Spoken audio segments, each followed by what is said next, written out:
কালবেলার একটি খবর, জাতীয় পার্টি দেশের কোনো রাজনৈতিক দল নিষিদ্ধের পক্ষে নয়। এটা অন্তর্ভুক্তিমূলক নির্বাচনের অন্তরায় বলে জানিয়েছেন দলটির কো-চেয়ারম্যান ও রংপুরের সাবেক মেয়র মোস্তাফিজুর রহমান মোস্তফা। আওয়ামী লীগ নিষিদ্ধের দাবি নিয়ে রাজনৈতিক দলগুলোর মত দ্বিমতের মাঝেই নিজের অবস্থান পরিষ্কার করলেন এই দলটির কো-চেয়ারম্যান মোস্তাফিজুর রহমান মোস্তফা। বৃহস্পতিবার ২১ নভেম্বর দুপুর রংপুরের দলীয় কার্যালয়ে বিভাগীয় প্রতিনিধি সভা শেষে সাংবাদিকদের তিনি কথা পরিষ্কার করে বলেন যে বাংলাদেশের কোনো রাজনৈতিক দলই নিষিদ্ধের পক্ষে জাতীয় পার্টি নয়। এছাড়া মোস্তাফিজুর রহমান আরও বলেন, আমরা কোনো দল নিষিদ্ধের পক্ষে না। দলের সংস্কার হতে পারে, আওয়ামী লীগের সব লোক যে দোষী তা কিন্তু নয়।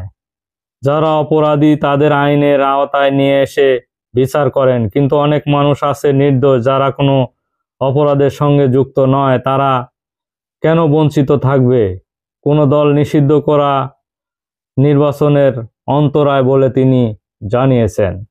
তিনি বলেন, যারা এই হত্যাকাণ্ডের সাথে জড়িত তারা যে দলেরই হোক না কেন, প্রচলিত আইনের আওতায় এনে তাদের সাজা দিতে হবে। আমরা চাই সবাই মিলে অংশগ্রহণমূলক একটি নির্বাচন অনুষ্ঠিত হোক এবং এই অংশগ্রহণমূলক নির্বাচনে আমরা সবাই নির্বাচনে অংশগ্রহণ করে এই নির্বাচনকে সাফল্যমণ্ডিত করব বলে তিনি এই মোস্তাফিজুর রহমান মোস্তফা বলেন।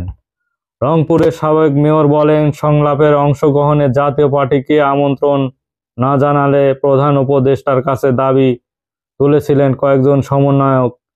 তিনি এখন পর্যন্ত প্রধান উপদেষ্টা তা গ্রহণ করেননি বলে তিনি জানিয়েছেন। সামনে কোনো সংলাপ জাতীয় পার্টিকে ডাকা না হতে পারে প্রেসার গ্রুপের কাছ থেকে শুনে যদি অন্তর্বর্তী সরকার চলে তাহলে এ সরকার মেরুদণ্ডহীন হবে। সংলাপে জাতীয় পার্টিকে ডাকা নিয়ে প্রধান উপদেষ্টা বা উপদেষ্টা পরিষদের মুখপাত্রের কাছ থেকে সরাসরি শুনতে চাই। ডাকুক বা না ডাকুক, আমরা আছি, দল সংগঠিত করছিও বলে তিনি মনে করেন। তিনি বলেন যে জাতীয় পার্টিকে যে সংলাপে ডাকা হয়নি এ বিষয়ে তিনি নানান প্রশ্ন তুলেছেন এবং তিনি বলেন জাতীয় পার্টিকে ডাকা হবে কিনা, ভবিষ্যতে আর কোনো আলোচনা আছে কিনা, বর্তমান জাতীয় পার্টির সাথে বর্তমান সরকারের এবং নির্বাচন নিয়ে যদি কোনো সংলাপ হয় ডাকা হবে কিনা এ বিষয়ে তিনি তুলে ধরেছেন। বিভাগীয় প্রতিনিধি সভায় উপস্থিত ছিলেন প্রেসিডিয়াম সদস্য রংপুর বিভাগের অতিরিক্ত মহাসচিব ব্যারিস্টার শামীম হায়দার পাটোয়ারি, প্রেসিডিয়াম সদস্য এম ইয়াসির, যুগ্ম মহাসচিব হাজী আব্দুর রাজ্জাক সহ জেলার বিভিন্ন নেতাকর্মীরা এখানে উপস্থিত ছিলেন।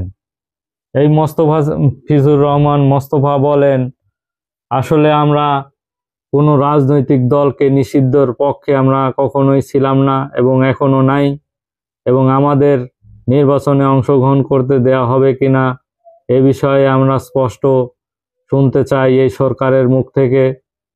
আসলে বিএনপি মির্জা ফখরুল ইসলাম আলমগীরও বলেছেন যে আমরা কোনো দলকে নিষিদ্ধর পক্ষে নয়। এই আসলে জাতীয় পার্টিও কোনো দলকে নিষিদ্ধের পক্ষে নয়। ধন্যবাদ সবাইকে।